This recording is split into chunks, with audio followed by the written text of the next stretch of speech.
네, 오늘은 이화여대 살펴보도록 하겠습니다. 이화여대 전형 방법은 논술 100%입니다. 내신 안 들어갑니다.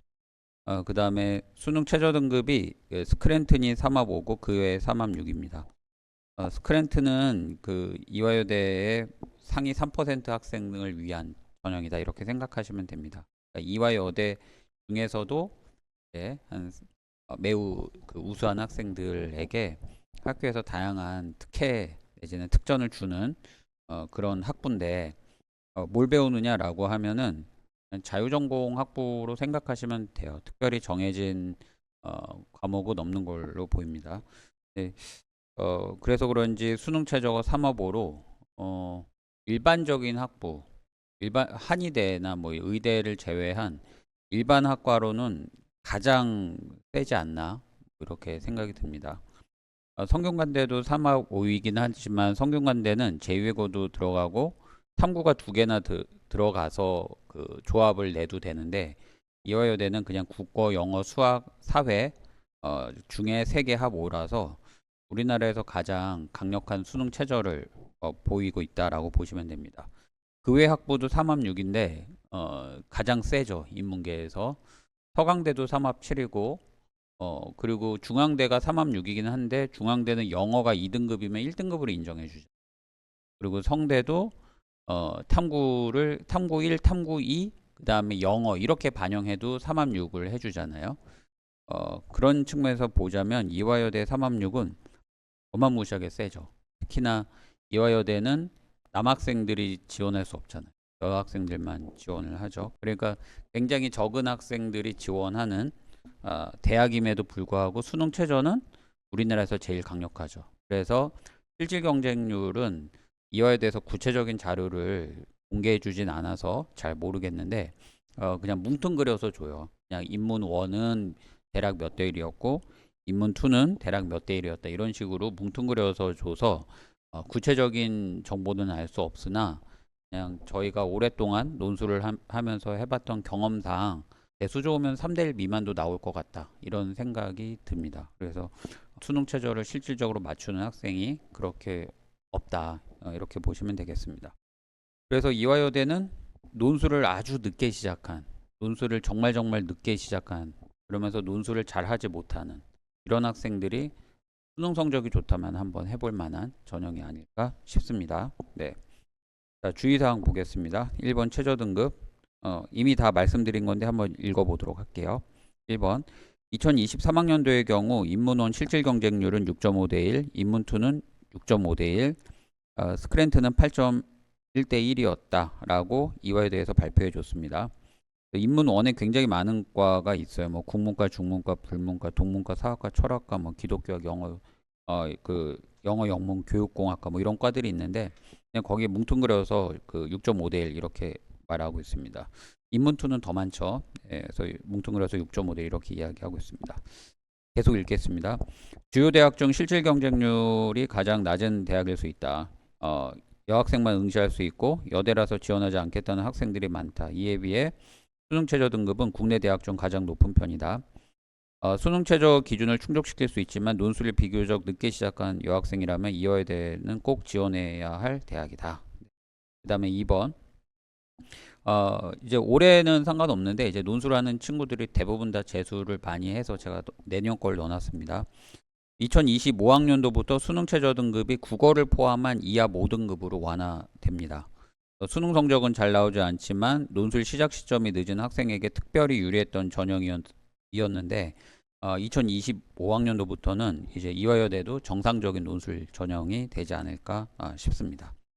정상적인 논술 전형이라는 것은 논술 전형은 그래도 경쟁률이 실질 경쟁률이 한 20대 1 정도 되면 그러니까 수능 최저를 맞춘 아이들만의 경쟁률이 한 20대 1 되면 논술을 이제 꾸준히 준비한 학생들 기준으로 보자면 한 4대 1 정도 나와요. 논술을 이렇게 굉장히 늦게 시작하고 안 하기 때문에 준비한 학생들이 거의 없죠. 그래서 논술을 좀 꾸준히 준비한 학생들끼리 이렇게 맞붙는 전형으로는 수능 최저가 20대 1 돼도 실제적으로 한 4대 1 정도가 될까 말까예요. 그러니까 지금 이화여대가 실질 경쟁률이 8대 1이다 이거는 제가 볼 때는 논술을 꾸준히 준비한 학생 기준으로 보자면 뭐 1대1, 2대1이 안 될 수도 있다는 거죠. 그래서 이화여대를 준비하는 학생 중에서 수능 최저 맞추고 떨어진 전례는 잘 못 봤어요. 누가 떨어졌어 하면 모르겠는데요. 이게 이제 이화여대는 제 대답이에요. 그러나 수능 최저 몇 명 맞췄어? 그러면은 막 이화여대 준비는 21명 했는데 최저는 가서 1명 맞추고 2명 맞추고 이러고 오니까 이게 문제죠. 그런데 이제 부모님들이 좀 신기하실 거예요. 수능 최저를 왜 그렇게 못 맞춰요? 라고 하시면 이게 여러 가지 이유 때문에 그런데 이제 첫째는 뭐냐면 학생들이 지금 자신의 수능 성적이 실제 수능 성적보다 낮은데 이거를 성적으로 올려서 최저를 맞추겠다라고 자꾸 얘기를 해요. 그러니까 지금 2합 6이 나오면 2합 4를 못 맞출 확률이 높잖아요. 그런데 내가 수능 때 2합 4를 맞출 수 있을 거예요. 자꾸 이렇게 얘기를 해요. 그래서 어 그럴 수도 있으니 2합 6도 넣고 최저 없는 것도 좀 쓰렴 하는데 잘 아이들이 그 얘기는 안 받아주더라고요. 또 하나는 졸업생들이 얼마나 많이 위에 등급을 가져가는지 아이들한테 감이 없는 거예요. 졸업생들이 국어도 그렇고 수학도 그렇고 탐구도 그렇고 특히 탐구는 6월달 모의고사는 뭐 그래도 한 47점 뭐 이런 데서 1등급 컷이 형성되긴 하는데 3월 모의고사 이런 거는 조금 낮아지거든요. 재학생들이 하는 거는 그 1등급 컷이. 근데 실제 수능은 만점이 아니면 사실 1등급이 보장이 안 돼요. 졸업생들이 들어옴으로 인한 컷이 높아진다는 것도 친구들이 단 한 번도 아직 경험해 보지 못했기 때문에 사탐 등급을 되게 만만하게 또 봐요, 친구들이. 그래서 최저를 못 맞춥니다. 네, 넘어가겠습니다. 2번 논술. 자, 학생들은 100분 동안 세 문제를 풀어야 합니다. 그래서 1번, 2번은 공통이고 인문 1은 언어 문제, 인문 2는 경제 기초 개념을 활용한 계산 문제가 출제가 됩니다. 이 논술에 대해서는 제가 좀 이따가 따로 설명드리도록 하겠습니다. 3번 모집 인원 갈게요. 2페이지. 자, 모집 인원 보시면 인문 1하고 인문 2로 나눠 놨는데 그 이유는 인문 1은 논술에서 언어 문제 세 문제가 나오고 인문 2는 그 언어 문제 한 문제, 통계 관련 언어 문제 한 문제, 그 다음에 경제 계산 문제 한 문제 이렇게 나옵니다. 논술의 차이가 있어서 제가 이렇게 두 개로 나누어 놨습니다. 모집 인원을 보면 국어 공문이 10명 많이 뽑네요. 그죠? 그 다음에 그 사학과도 10명 정도 뽑고, 그 다음에 이제 영어 영문이 9명 뽑고, 그 외에 중어 중문 불문 철학이 철학과도 9명 뽑네요. 그 다음에 중어 중문 불문이 8명 뽑고, 그 다음에 도고동문이 5명, 그 다음에 기독교학과가 6명, 그 다음에 교육공학과가 3명 이렇게 뽑습니다. 그 다음에 인문 2를 보면 많이 뽑는 게 역시나 경영학과네요. 경영학과가 19명 뽑고요. 네, 그리고 이제 경제학과가 10명 정도 뽑죠.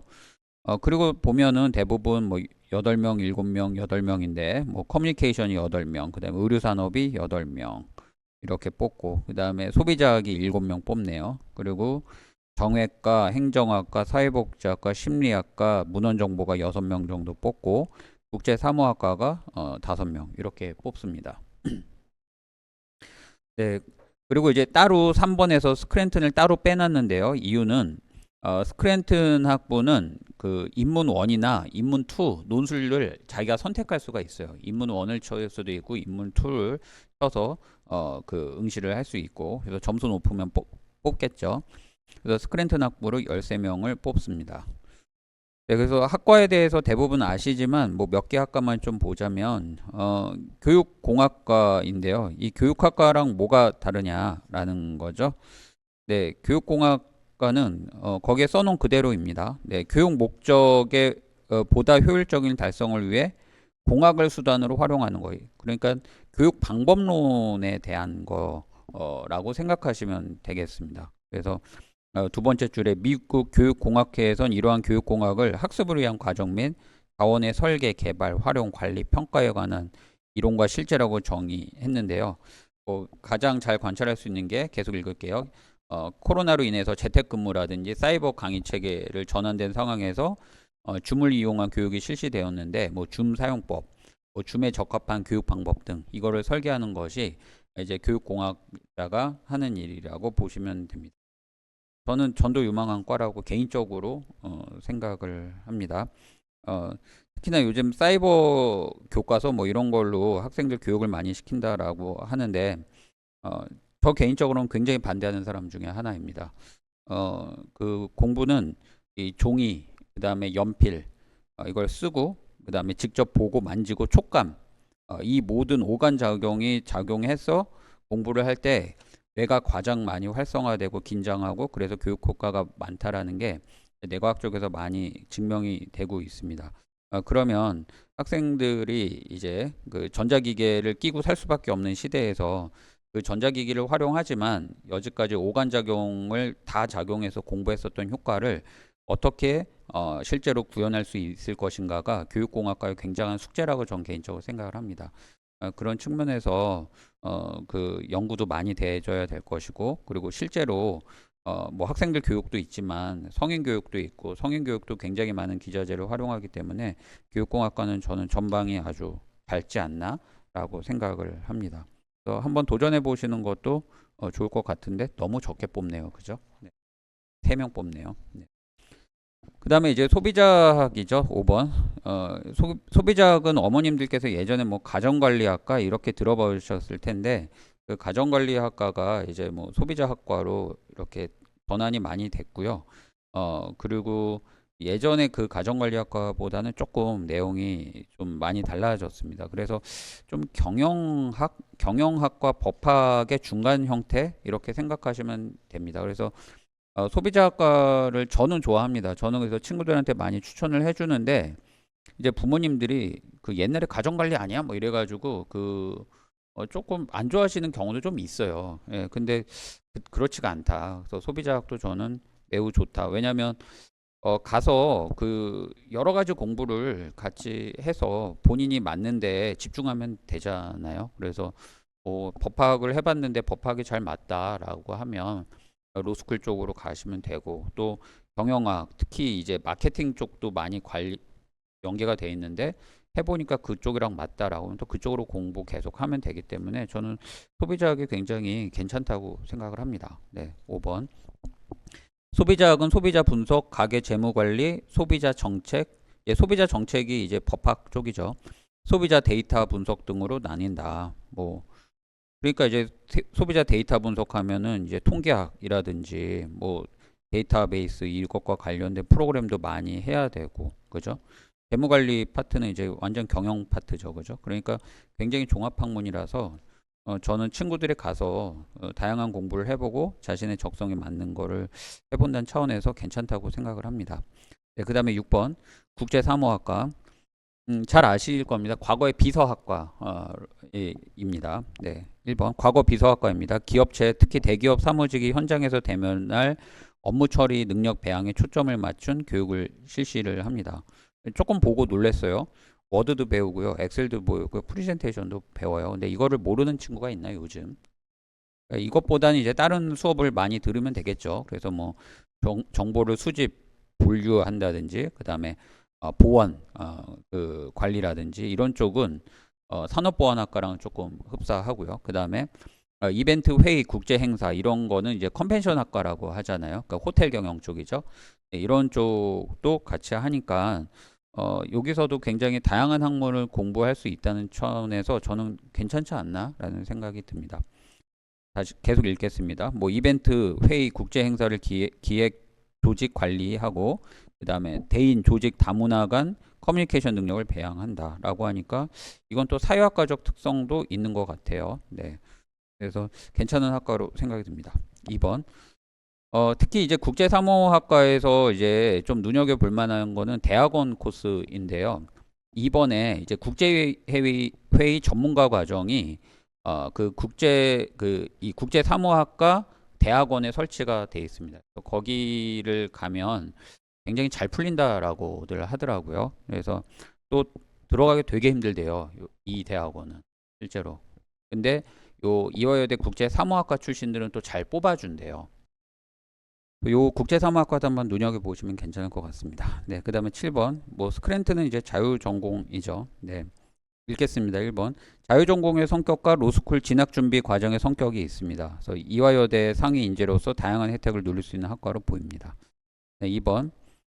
이화여대는 전통적으로 분자생물학, 지금은 뇌과학이죠. 네, 심리학, 약학이 강세였고 국내 최초로 뇌인지 과학부를 신설하였죠. 그래서 스크랜튼 진학 후에 뇌인지 과학을 공부해보는 방법도 굉장히 추천해 드리고 싶습니다. 그래서 그냥 스크랜튼인데 들어가서 뇌인지 과학부 공부하고 그리고 뭐 카이스트 쪽으로 대학원 과정 간다든지 이러면 그쪽도 굉장히 괜찮다고 말씀을 하시더라고요. 그래서 스크랜튼 학부도 저는 눈여겨볼 만하다고 싶습니다.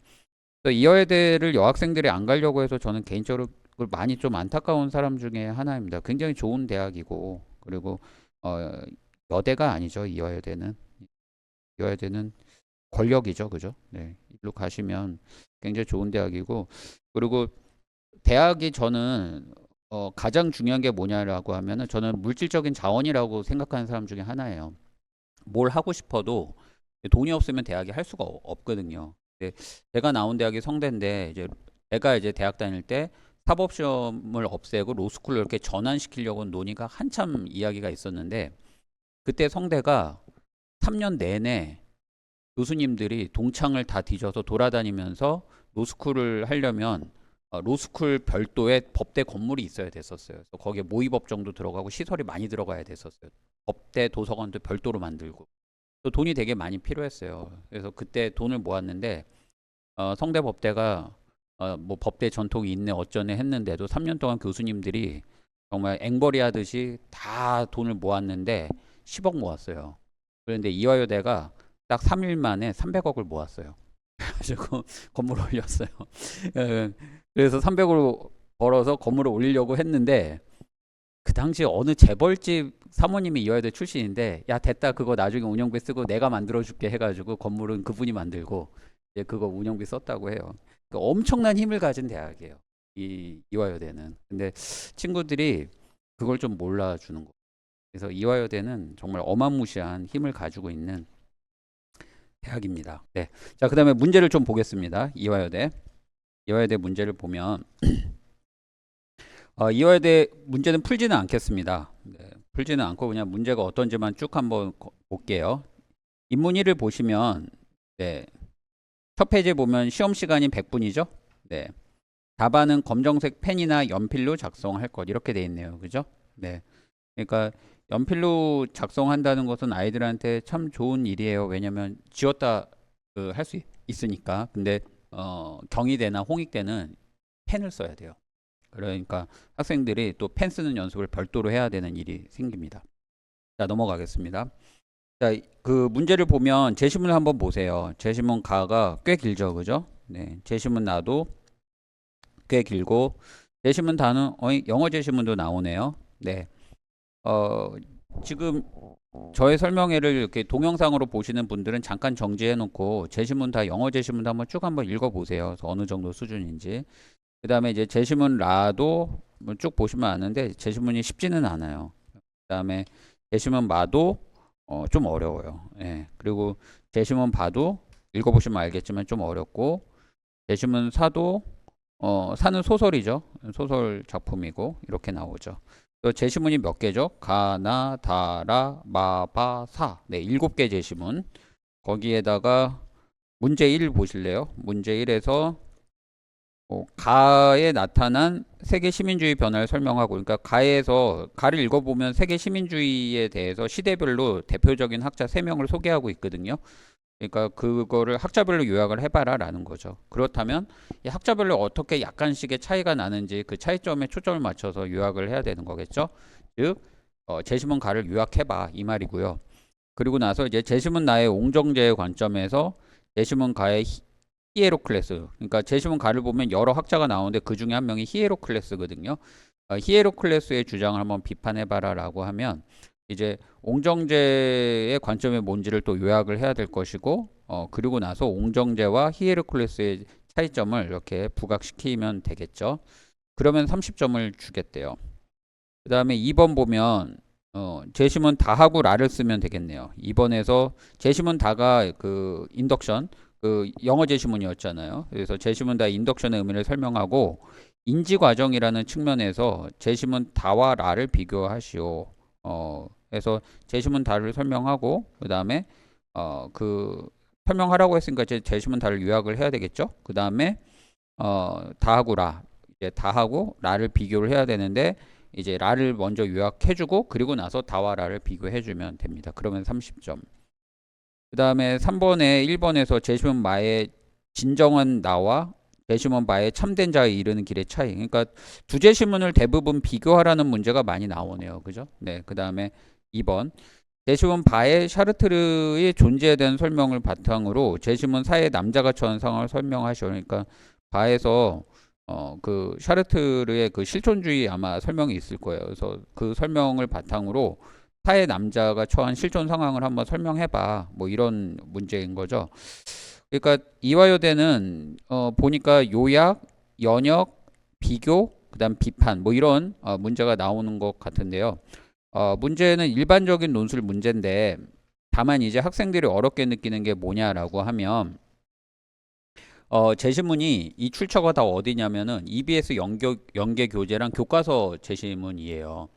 그 EBS 연계 교재하고 교과서 제시문 하면 학생들이 좀 쉽다라고 생각하는 경향이 있고 부모님들도 그래요. 그리고 설명회 가면 EBS 연계랑 교과서 제시문 쓰니까 뭐 그 크게 준비하는데 어려움이 없을 겁니다라고 말씀하시는데 제발 그런 말씀 좀 안 하셨으면 좋겠어요. 전 개인적으로. 왜 그러냐면 교과서하고 EBS 연계 교재에 있는 이 비문학 제시문을 한번 읽어보시면 어려워요. 어려운데 이걸 왜 자꾸 쉽다고 하냐면 학생들이 미리 읽어봤다면 쉽겠죠.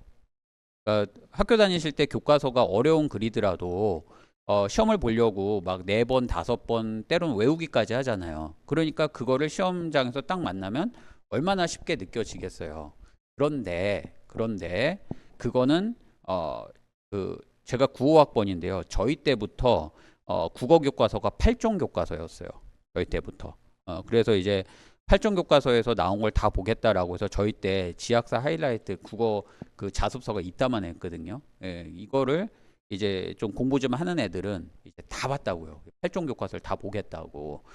근데 이제 지금은 교과서가 8종이 아니에요. 어마무시하게 많은데 가장 많이 채택하는 교과서가 현재 교과서고 현재 교과서가 30%밖에 채택률을 보이지 않아요. 그러면서 이 제시문을 보면은 천재 교과서뿐만 아니라 금성, 교학사, 지학사, 뭐 신사고니 뭐 이런 데서 다 하나씩 뽑아내요. 아이들이 그래서 자기 교과서에서 이 제시문을 봤을 보장은 없다라는 거예요. 그 다음에 또 EBS 연계 교재를 올해에서 출제를 했다면은 상관이 없어요. 왜냐면 올해까지는 애들이 다 보니까. 근데 아이들이 작년, 재작년 또는 4년 전 EBS 교재를 보지는 않거든요. 근데 이거를 보면 그 몇 년 전 그 EBS 연계 교재에 실렸던 제시문이에요. 그러다 보니 학생들이 이 제시문을 실제로 보고 시험을 봤을 확률은 없어요. 근데 교과서와 EBS 연계 교재에 있는 제시문의 난이도는 높아요. 그러다 보니 딱 보면 어머님들도 나중에 읽어보세요. 헉 해요. 뭔 말이야? 이렇게. 예, 저도 읽었을 때 그렇게 만만한 글이 아니에요. 그래서 학생들이 이 만만치 않은 제시문 7개를 읽고 그리고 그 7개 제시문이 다른 대학은 제시문을 한 5개, 6개 쓰고 문제를 한 3, 4문제 하면 한 제시문이 뭐 문제 1번에서도 써먹고 2번에서 써먹고 뭐 그럴 수 있잖아요. 근데 이거 읽어보시면 제시문이 반복되는 경우가 없어요. 문항별로 제시문이 다 각각 나눠져 있어요. 그러니까 학생들이 문제를 풀기 위해서 읽어야 될 부담이 굉장히 크다라는 거예요. 그래서 이화여대가 학생들이 시간적으로 굉장히 좀 어려움을 좀 보이는 대학이다라고 생각하시면 됩니다. 그 다음에 또 하나 그 채점 기준표를 보시면 이화여대는 다 요약을 하라고 하고요. 그리고 나서 분량이 적절하지 않으면 5점 감점을 하겠다라고 해요. 생각해 보세요. 30점에 5점 감점하면 이거 어마무시한 거 아닙니까? 근데 그게 1번, 2번, 3번 다 마찬가지인데 이화여대 답안지를 보면은 그 깍두기 원고지가 아니에요. 뭐냐면 그 네모칸 쳐진 원고지가 아니고 노트 원고지예요. 그러니까 이게 분량을 어느 정도 채워야 돼요. 근데 노트 원고지이다 보니 글씨를 좀 작게 쓰는 애들은 한 줄에 수십 자가 들어갈 것이고, 글씨를 조금 크게 쓰는 애들은 글자 수가 적은데 그래도 글자 수가 굉장히 다른 대학에 비해서 많이 들어가 줘야 돼요. 그러다 보니 제시문을 꼭 요약해 줘야 돼요. 요약하라는 말이 없더라도 이화여대는 무조건 제시문 요약부터 해놓고 논제에 답한다. 아예 이렇게 생각을 하셔야 돼요. 그러다 보니 시간이 더 부족한 거예요, 학생들이. 그래서 이화여대는 학생들의 필기 속도도 좀 나와줘야 된다라는 거죠. 그래서 지금 말 나온 김에 하나 더 말씀드리자면, 혹시 저학년 학생들이 있다면 제발 좀 손글씨 쓰는 연습을 꼭 좀 시키시기 바랍니다. 이거 너무너무 중요. 지금 학생들이 손글씨를 거의 안 쓰고요. 그 다음에 글씨를 딱 보고 있으면 정말 알아보기 힘든 경우도 굉장히 많고요. 그리고 예전에는 좀 남학생들이 그런 경향이 있었는데 요즘은 여학생들도 글씨가 만만치 않은 친구들이 꽤 많아요. 조금 놀라고 있습니다. 근데 이화여대 성대처럼 이렇게 많은 분량을 요구하는 글은 사실 서강대도 글씨 분량이 만만치 않거든요. 근데 이런 데서 보면 학생들이 손글씨가 이게 손근육이 안 잡혀 있으면 글씨가 안 써집니다. 저도 하도 타이핑을 하는데 왠지 치매가 올 것 같다라는 느낌을 저도 받고 있거든요. 계속 타이핑하다 보면 이게 제가 타이핑하는 거랑 이거랑 이게 일치를 안 하잖아요. 손이 움직이는 것하고 그 글자가. 그래서 저도 웬만하면 지금 손글씨를 쓰려고 지금 노력을 하는데, 그러다 보니 학원 한 지 지금 거의 20년 가까이 돼서 손글씨를 거의 20년 가까이 안 썼잖아요, 저도. 예전에 여기 딱딱하게 굳은 살이 다 배겨 있었는데 지금 다 빠졌거든요. 그래서 요즘 다시 손글씨를 제가 쓰는데 너무 힘들더라고요. 그러니까 에너지량이 어마무시하게 돼서, 예전에는 뭐 5시간 정도 일했다라고 하면은 손글씨를 쓰면서 일을 하니까 한 1시간 반 정도 하니까 그 정도 에너지가 들어갈 정도로 많은 에너지를 쓰더라고요. 이 말은 뭐냐? 업무 효율이 거의 5배 가까이 된다라는 거죠. 컴퓨터로 일하는 것보다 손으로 써가면서 하는 게. 학생들이 그런데 지금 학교에서도 손글씨를 그렇게 많이 안 시키는 것 같고요. 그리고 아이들도 그런 것 같아요. 다 유튜브 동영상 보고 숙제도 타이핑해서 내고, 이러다 보니 공부 효율은 떨어지고 더군다나 논술에서 이 손글씨가 안 돼서 치명타를 보는 이 어이없는 일이 발생할 수 있다라는 거죠. 자, 이화여대 인문 1은 이렇습니다. 넘어가겠습니다. 인문 2를 볼게요. 인문 2를 보시면 제시문 가나 뭐 이렇게 나오죠. 읽어보면 그렇게 어렵지 않습니다. 인문 2는 오히려 제시문 자체가 그렇게 어렵진 않습니다. 제시문 다하고 라를 한번 읽어보시면, 제시문 라 보면 딱 뭐 데이터 사이언스, 빅데이터 같은 말들이 유행하고 있다 어쩌고 저쩌고 이렇게 나오죠. 그 다음에 제시문 마, 생태학적 오류란 개인의 수준의 관계를 해석할 때 집단 수준에서 도출된 관계를 이용하면서 범하게 된 오류다라고 해서 통계 관련 이제 글들이 제시문 라하고 마에 나오죠. 네, 그 다음에 넘어갈게요. 그 다음에 이제 도표도 하나 나오는데, 이 도표는 해석하는 게 아닙니다. 네, 다른 대학은 도표 해석인데 이거는 이화여대 도표는 어떤 통계학의 오류를 설명하기 위한 그 자료로 들어갑니다. 네. 그 다음에 이제 3번 보실래요? 막 수학식도 써있고 막 이러죠, 그죠?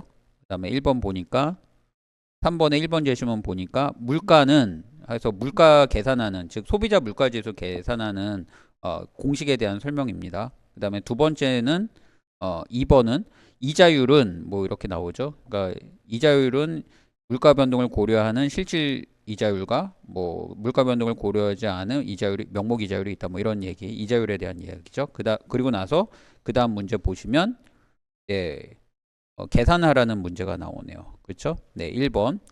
1번의 맨 마지막 줄 밑에 2020년을 기준으로 하여 21년 두 국가의 소비자 물가 지수를 각각 구하시오.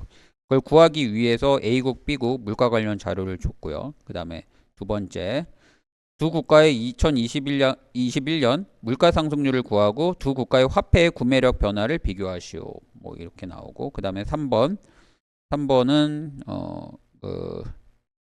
뭐죠? 네, 3년은 하나 둘 셋째 줄 끝에 보면 A국의 1년 만기 명목 이자율 5% 예금과 B국의 1년 만기 명목 이자율 26% 예금 중에서 이익이 되는 쪽을 선택하시오라고 하네요. 그렇죠? 네. 딱 봐도 A국이겠네요. 왜죠? 이자율 5%, 이자율 26%. 당연히 B국이 높겠지라고 할 법하니까 당연히 A국이겠죠. 그죠? 네, 모르면 찍기라도 해도 답이 나오죠. 그죠? 네. 자, 근데 여하튼 뭐 이런 식으로 계산 문제가 나와요. 자, 그럼 다시 1번 볼게요. 3페이지. 이화여대 인문2 3페이지. 1번은 인문이랑 똑같죠? 보시면 기업과 니은 소비에 대해서 제시문 나의 지불용의 가격 측면에서 논하시오. 그러니까 나의 지불용의 개념을 가지고 기업에서 명품 소비하고 그리고 제시문 나에서 엄청 웃돈을 주고 교통수단을 마련하는 내용이거든요.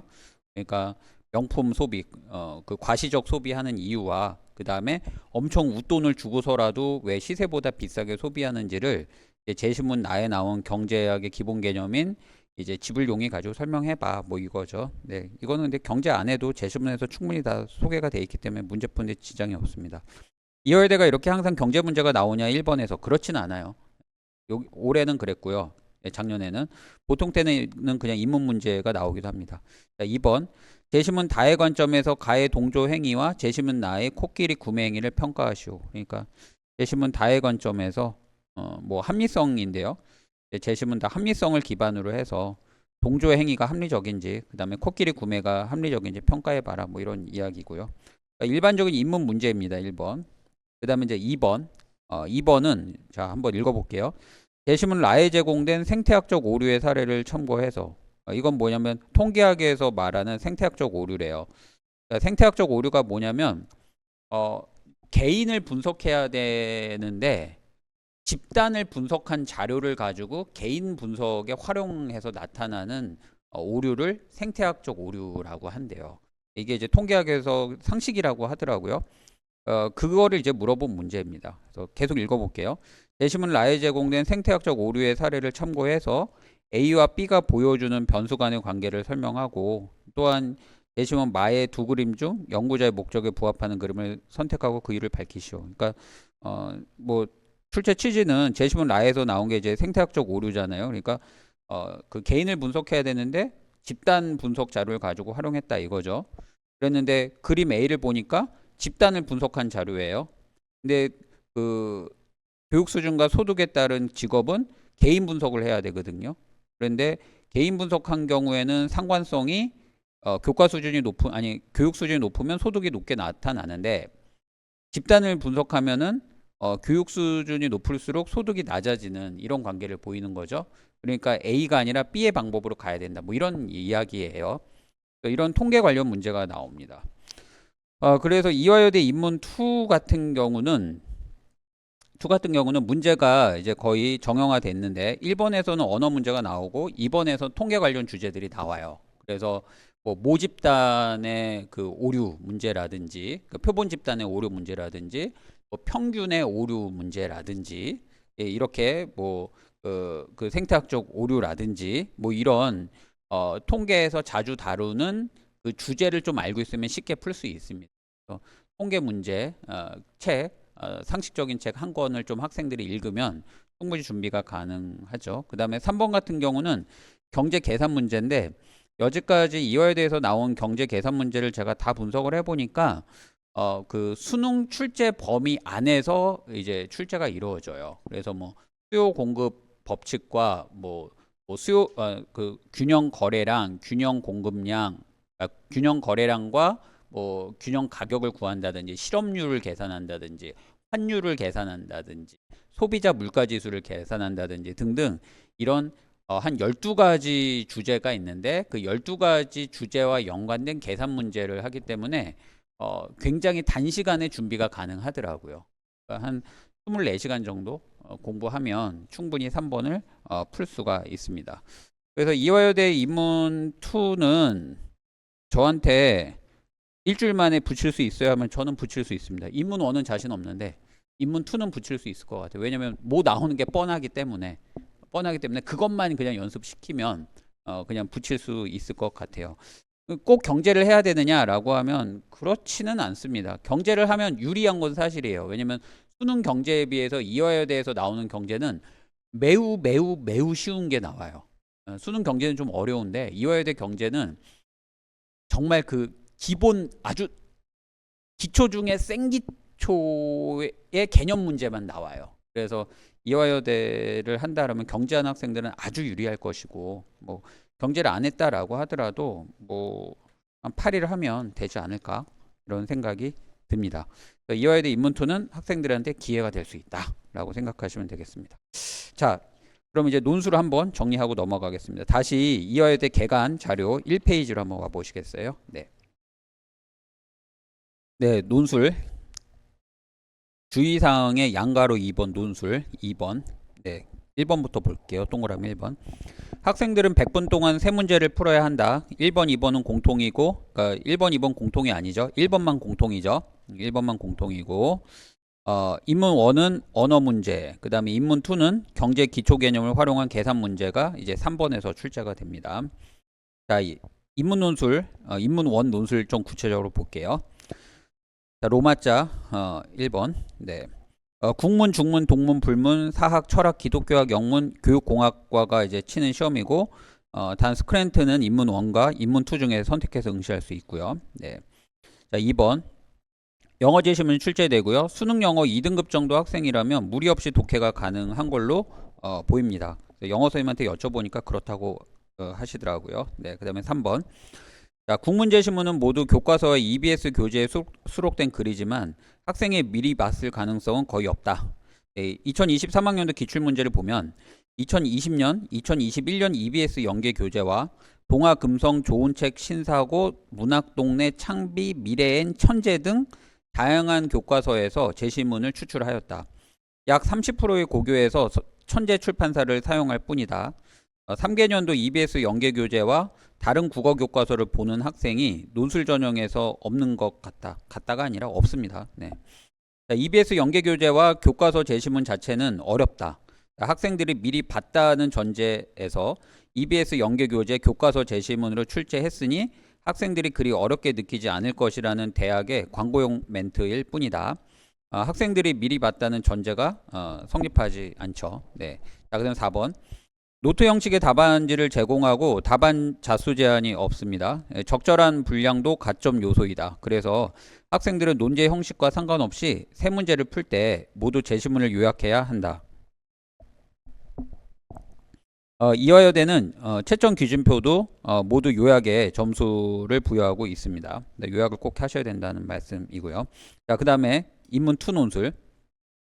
정치, 외교, 행정, 경제, 문헌정보, 사회학과, 사회복지, 심리, 소비자, 미디어 커뮤니케이션, 경영, 의료산업, 국제사무 여기에서 출제되고 아까 말씀드린 대로 스크랜턴도 원한다면 2를 선택해서 볼 수 있습니다. 자, 문제 1은 인문 1의 1과 같은 문제이고요. 자, 그 다음에 문제 2는 통계 오류와 관련된 문제입니다. 뭐 모집단 오류, 평균의 오류, 인과관계와 상관관계의 혼동 등이 출제되고 있습니다.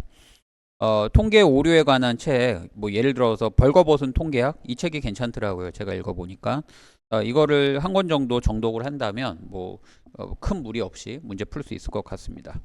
네, 문제 3은 경제 계산 문제가 출제됩니다. 뭐 균형 가격, 뭐 균형 수요량, 균형 공급량, 뭐 탄력성, 그다음에 뭐 세금액, 물가지수, 환율, 실업률 등의 개념을 이용하여 계산하는 문제입니다.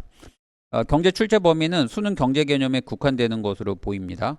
수능 경제와 달리 단순 계산 문제이어서 수능 경제를 하지 않은 학생도 8회 수업으로 충분히 풀 수 있습니다. 네오논술에서 제공하는 독서 수업, 맹쾌 경제 이거 할 텐데 이걸 좀 참여했으면 좋겠습니다. 4번. 네. 합격자 논술 평균 점수는 인문 1는 74.9, 인문 2는 59.6. 예, 너무 낮지 않습니까? 그죠? 무려 16점. 16점이 낮죠? 15점이 낮은가요? 그죠? 16점이 낮네요. 75점으로 치자면, 그죠? 네. 15점. 15점이 낮아요, 지금. 네. 이게 말이 되나요? 인문2 오는 애들이 다 바본가요? 그렇진 않겠죠? 네.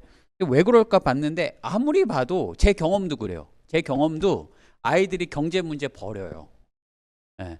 작년에 제가 맹큐의 경제학 강의를 해줬다 해가지고 애들이 경제 문제 풀겠지 하고 야 풀어봐 라고 했는데 제가 계속 그랬거든요. 야 이어야돼 시간 싸움이야. 나중에 100분이지만 이게 제시문 숫자가 많아서 시간 싸움이니까 특히 경제 문제 애들 잘 안 풀 수 있으니까 경제 문제는 시간만 있으면 푸니까 3번부터 풀어라고 했는데 그래도 애들이 1번, 2번을 풀더라고요. 그래서 야 3번 풀라는데 왜 안 풀어 이러는데 아이들이 나중에 실토를 하더라고요. 모르겠다고. 그래서 제가 이화여대 경제 강의를 작년에 하다가 그만뒀어요. 야 필요 없어. 야 지금부터 경제 문제 푼다 이래가지고 경제 문제를 다시 타이핑 다 해가지고 계속 그거를 몇 번을 풀렸어요. 아이들 남은 시간 내내 풀렸더니 네, 21명 들었는데 수능 최저 1명 맞추고 그 1명 가서 붙었어요. 네, 네, 어쨌든 그러니까 경제 문제 풀면 붙어요. 경제 문제 풀면. 네. 4번. 그래서 이 경제 문제를 애들이 버리니까 평균 점수가 엄청 낮은 거죠. 근데 경제 문제 풀면 몇 점이죠? 30점이죠. 그죠? 경제 문제 점수가 30점이었어요. 네. 그죠? 나중에 확인해 보세요. 그러면은 경제 문제 풀면 30점이죠? 그러면 어떻게 돼요? 70점이죠? 70점 개발 세발 써도 30점은 받아요. 그죠? 붙겠네요. 그죠? 그러니까 경제 문제 하나 풀면 무조건 붙는 거예요. 이화여대는. 그래서 제가 말씀드렸죠. 이거는 단기간에도 가능하다. 네. 그렇지만 그렇다고 해서 꼭 수능 끝나고 단기간에 하지 마세요. 그때는 단기간에 해드리고 싶어도 못해요. 다른 대학 할 게 많아서. 지금이라도 하시고 단기간에 이화여대는 끝내시기 바랍니다. 읽겠습니다. 4번 합격자 논술 평균 점수 인문1은 74.9, 인문2는 59.6이다. 인문1과 인문2의 합격자 점수 차이는 인문2의 경제 문제에서 비롯된 것으로 추측된다. 언어 문제의 경우 학생들이 평균 점수에 몰려있는 형태를 보인다. 많이 연습하거나 적게 연습하나 점수 차가 크게 나지 않을 것이다. 이를 역으로 이용하자면 경제 문제를 학생들이 집중한다면 의외로 손쉽게 합격할 가능성이 있다. 네. 자, 3번 기타. 자, 이화여대 시험은 수능 시험에 있는 다음 주 토요일에 있어요. 이게 무슨 말이냐면 이제 수능이 이제 11월 이제 첫째 주, 둘째 주, 셋째 주, 넷째 주가 있다라고 하면 11월 둘째 주 이렇게 월, 화, 수, 목 이때 수능 시험이고 그다음에 금, 토 일이잖아요. 이때 이제 성대, 서강대, 경희대 이런 대학 시험이 있고요. 그리고 그다음 주 하나, 둘, 셋, 넷, 다섯 금요일 그다음에 토요일, 일요일이 있는데 이때 이화여대, 한양대, 중앙대, 이화여대가 아마 일요일 날 있을 거예요. 중앙대, 이화여대, 한양대가 토요일, 그다음에 부산대, 경북대 뭐 이런 식으로 시험이 있어요. 그래서 요때 있다는 거죠. 그래서 학생들이 요때 좀 준비할 여유가 있죠. 네. 자, 읽겠습니다. 3번 기타 1번. 이화여대 시험은 수능 시험이 있는 다음 주 토요일에 있습니다. 그래서 이화여대 준비를 수능 이후로 미루는 경우가 많아요. 그러나 대부분 학생이 수능 최저가 유사한 중앙대를 같이 원서 접수하는 게 문제예요. 그러니까 이화여대만 쓰는다면 문제가 없는데 대부분 중앙대를 같이 하다 보니까 5일 동안 중앙대와 이화여대를 동시에 준비하는 건 사실상 불가능합니다. 그래서 또한 이화여대 논술의 특징, 뭐 제시문이 어렵고 경제 문제 등이 출제되는 걸 고려하면 미리 준비하면 좋겠죠. 그래서 다른 대학을 병행한다는 전제에서 수능 이전에 8회 정도 수강하고 수능 이후에 5회 정도 수강하면 제가 볼 땐 이화여대는 충분하지 않을까 싶습니다. 그리고 작년에 해봤는데 작년에 합격한 학생인데 작년에 그 학생은 8회 이화여대 했는데 할 게 없더라고요. 그래서 수능 끝나고 요때 왔어요. 와서 왔길래 제가 하지 마라라고 했어요. 그랬더니 불안해서 그렇대요. 그래서 불안하면 네가 그냥 봤던 문제 옆에서 보고 모르는 거 있으면 질문해라고 했더니 애가 3일 오다가 내일은 안 온다고 하더라고요. 그래서 3일 와도 저한테 질문도 하나도 안 하더라고요. 그래서 너는 왜 와서 앉아있고 질문을 안 하냐 했더니 모르는 게 없대요. 그럼 집에 가서 자 그랬더니 불안하대요. 네, 그래서 그래 그럼 여기 와서 엎드려 자라고 했더니 와서 하루 엎드려 자더니 그 다음 날부터 선생님 그냥 집에서 잘게요 이러고 가더니 그 친구 붙었어요. 네, 그러니까 그렇게 많은 준비가 필요 없다라는 거죠, 그죠? 그래서 단 인문2일 경우. 근데 만약에 그 친구가 수능 끝나고 준비를 했다면 어땠을까? 굉장히 불안하게 준비했을 것 같아요. 그래서 미리 준비하시면 좋을 것 같습니다. 자, 근데 2번. 이화여대 인문2는 경제 문제를 풀면 합격 가능성이 높다. 인문2는 단기간에 준비할 수 있다. 네, 정말 좋은 대학이니 제발 좀 도전하시기 바랍니다.